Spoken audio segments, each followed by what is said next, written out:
Using this little adapter and an external BEC, I'm going to power up that servo to 8.5 volts. Let's get to the table. I'm going to show you how. Let's go.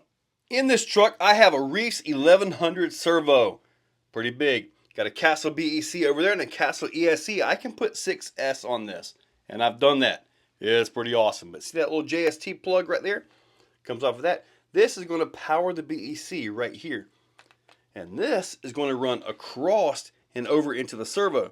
See this little jumper I've got coming out of the receiver box? That's kind of on purpose because with this, I can power this at like 8.4 volts, but not mess with the 6 volts required for everything else.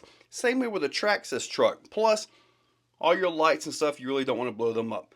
So I'm going to go ahead and get this wired up and show you the difference. Keep in mind the 1100 is way more than the stock servo, even on 6 volts, but this is 6 volts right here.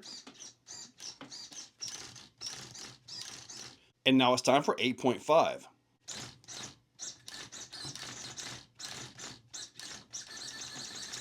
Way more. So just a few volts on a good quality servo can do a lot of good things. Okay, let's get this thing going. And there's my water crossing for you. Oh boy.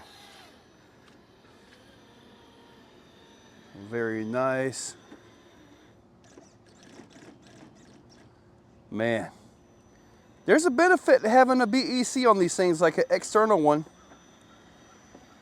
I know like the Castle ESC by itself is more than enough to handle all of this.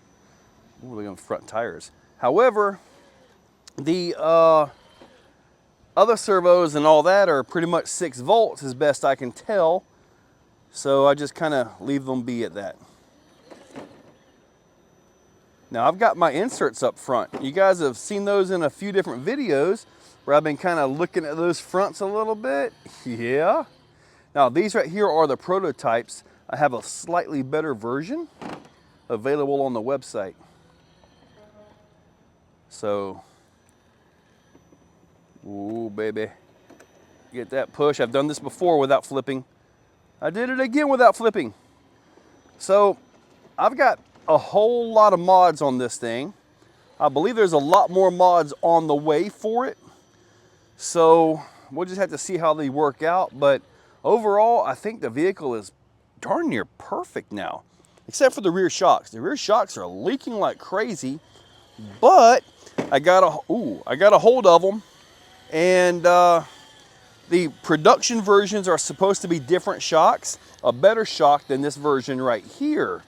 Sometimes when you get these things early, you don't get the actual production vehicle, and that can make a difference. So, but regardless, they have better shocks, and the better shocks are supposed to be on the actual production vehicles. I got stuck.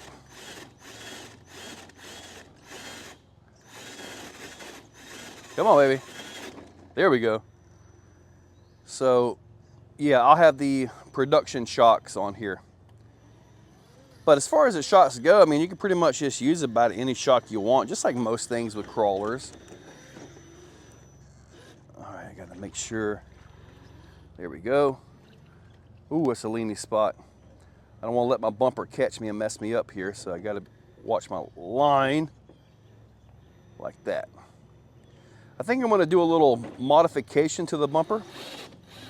The only thing is, when you do the modification to it, you end up with less lights because there are lights on the outsides of these bumpers. So I guess I could just take them loose. I mean, they're just little fog lights, and you typically don't drive this in the fog anyway, do you? I don't know, I have to see how that works out because they are really integrated into that front bumper, aren't they? Huh. Let's see what we can do about a bumper to get that tightened up a little bit. I'd like to see if I can do something with a winch, but I've got the D button already up to something. What does my D button do? I forgot what my D button does. There's something I put on here, and I needed the D button for that. What was it? You guys tell me, because I honestly have completely forgot what my D button does. I can push it and find out, I guess. Ooh. All right, when I get down, I'm gonna push it and see what happens. Go! That thing is a beast, isn't it? Holy moly. All right, so there we are. What does the D button do? Oh, that's right. The D button is for the ESC, for the drive or crawl mode. That's what the D button does. Man, it rained like, ooh, I don't know if I can get across this or not. It rained like crazy just a little while ago. Oh boy. Sometimes portals in these pipes really don't get along well. Ooh, that was servo power right there. Very nice. I'm gonna go ahead and continue the crawl to the end here. I think we've seen what we needed to see. I mean, we know this servo is a beast anyway.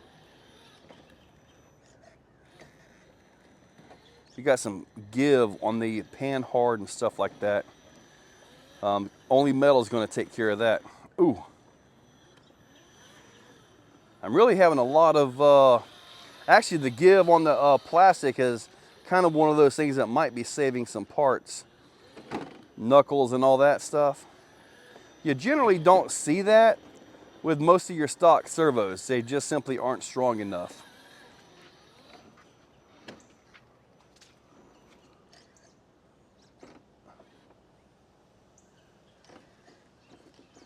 Oh, that's flexing the axle sideways. I may have to put some braces on that pan hard mount.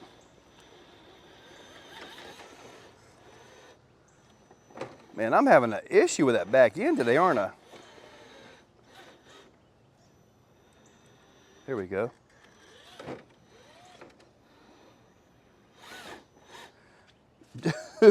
I have been hanging up on that back end this entire drive.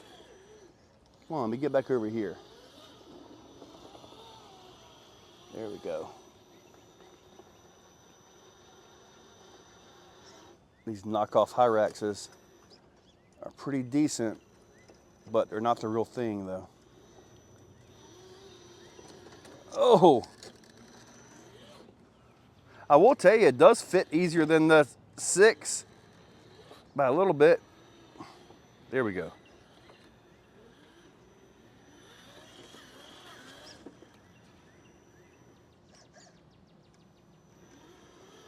Almost a 20-pound truck too, so you got to take that into consideration. Nice. I have not had good luck with that back axle this time. Ugh.